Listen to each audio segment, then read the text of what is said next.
the inner lever is passenger side on the UK version anyway, at least, and you pull it, you don't get any positive feedback that you've opened anything, you don't hear a click, but it is open.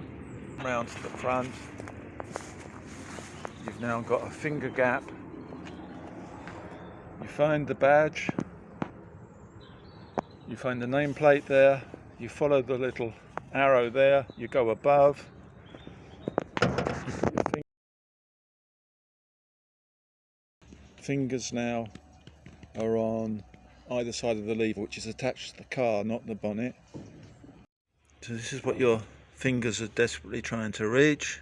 It's this yellow lever. As you can see it through the gap, and you've got to kind of push it towards the centre and lift it at the same time, and lift the bonnet at the same time.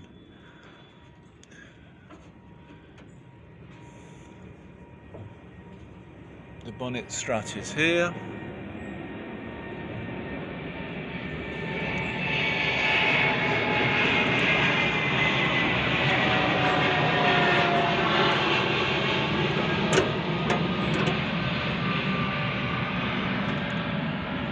And it locates in that hole there.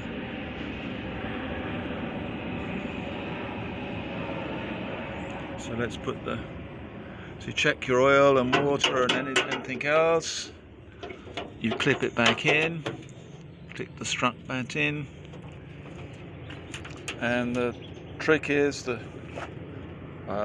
close these firmly is to drop them from about a foot or 30 centimeters. And you heard the satisfactory clunk, and then you just try and test with your fingers. You can't open this.